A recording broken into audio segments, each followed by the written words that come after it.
303장 찬송하겠습니다. 303장입니다.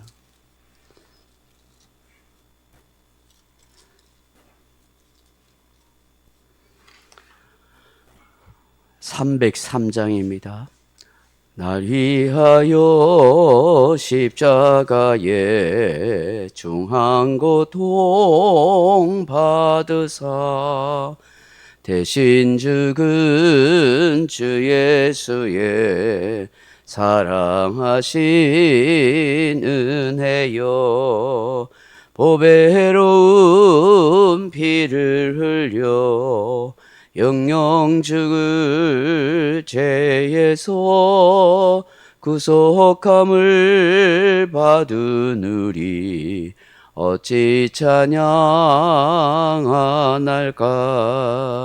예수 안에 있는 우리 한량없이 즐겁고 주 성령의 위로함이 마음속에 차도다. 천국 음악 소리 같은 은혜로운 그 말씀 끊임없이 듣는 우리 어찌 찬양 안 할까. 이 세상의 모진 풍파 쉬지 않고 불어도 주님 안에 보호받는 우리 마음 편하다. 늘 깨어서 기도하고 저 천국을 바라며 주님만을 기다리니 어찌 찬양 안 할까. 하나님 말씀은 히브리서 13장 4절에서 6절 말씀을 같이 읽겠습니다. 모든 사람은 결혼을 기히 여기고 침소를 더럽히지 않게 하라. 음행하는 자들과 간음하는 자들을 하나님이 심판하시리라. 돈을 사랑하지 말고 있는 바를 족한 줄로 알라. 그가 친히 말씀하시기를 내가 결코 너희를 버리지 아니하고 너희를 떠나지 아니하리라 하셨느니라. 그러므로 우리가 담대히 말하되 주는 나를 돕는 이시니 내가 무서워하지 아니하겠노라. 사람이 내게 어찌하리요 하노라. 아멘.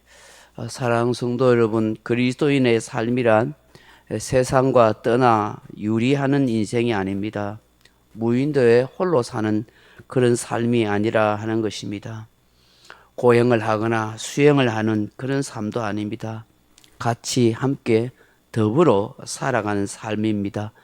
세상 가운데 삶의 현장 속에서 사람다운 삶, 또 정상적인 인생을 살아가는 것이 그리스도인의 삶이라고 할 수 있습니다. 히브리서 기자는 히브리서 13장 1절 이하에서 6절까지 우리가 살아야 할 그리스도인의 정상적인 삶이 무엇인지를 말씀합니다. 1절에서 3절까지는 사랑을 실천하는 그런 삶을 사는 것이 그리스도인이라 그렇게 말씀하고 있습니다. 구체적인 사랑을 실천하는 것, 그것은 곧 나그네를 또 손님을 잘 대접하는 것이라고 말씀합니다. 또한 소외되고 외면당하는 사람들, 학대받는 이웃이나 연약한 사람들을 돌봐주는 것이라고 말씀합니다.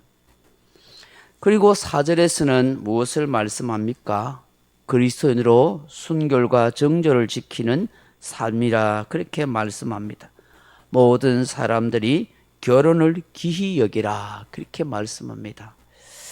어쩌면 이 시대 사전은 이 말씀과는 동떨어져 있는 듯합니다. 결혼을 별로 중요시하지 아니하는 그런 시대의 철학과 사조와 사람들의 어떤 생각과 관념이 있습니다.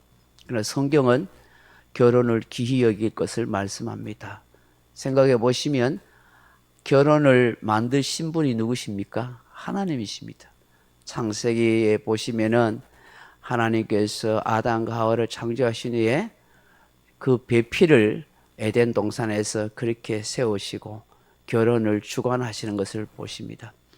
그래서 훌륭한 신앙의 자녀들을 많이 낳기 위해서 하나님은 결혼할 것을 성경에서 우리에게 말씀하고 있습니다. 그러므로 우리는 결혼을 귀히 여겨야 한다 하는 것입니다.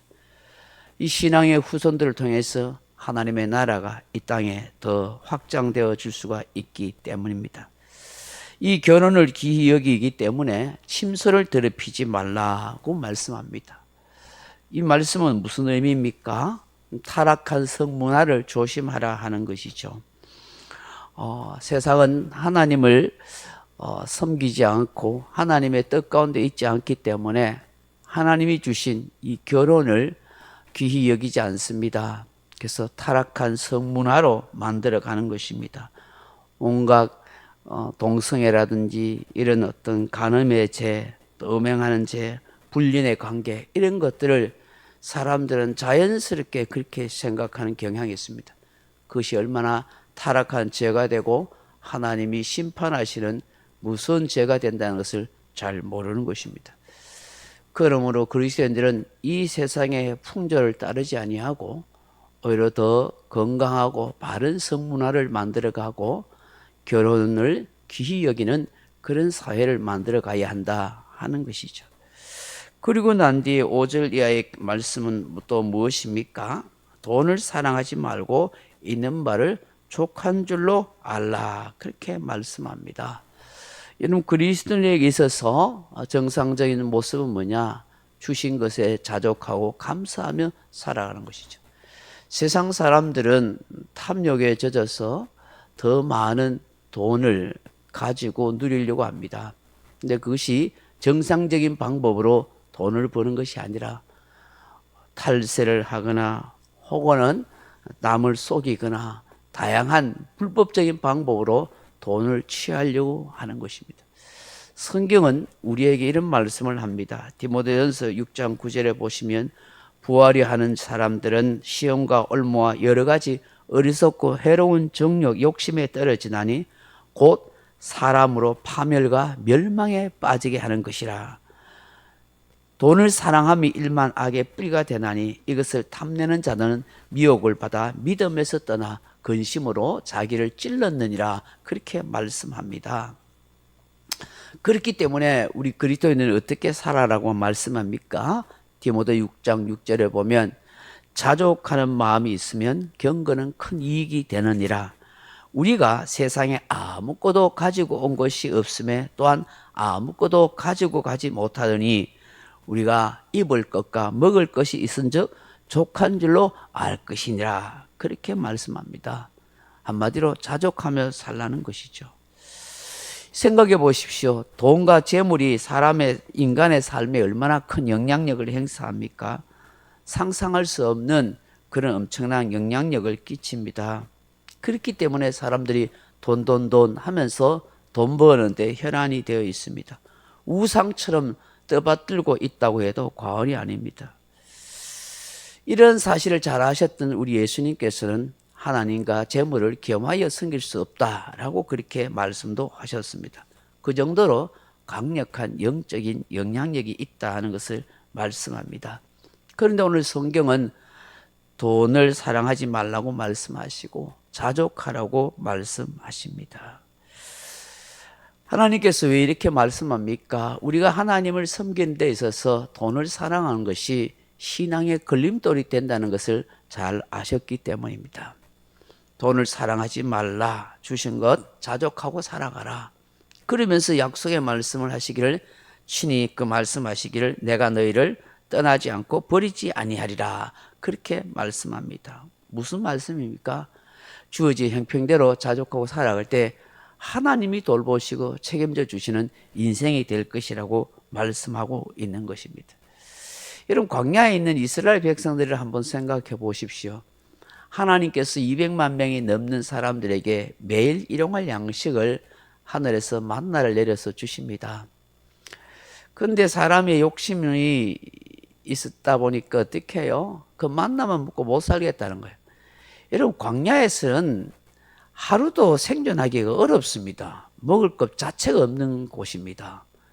그런데 수백만 명이 매일매일 먹을 것이 있어서 생존한다는 게 그 자체가 기적 아닙니까?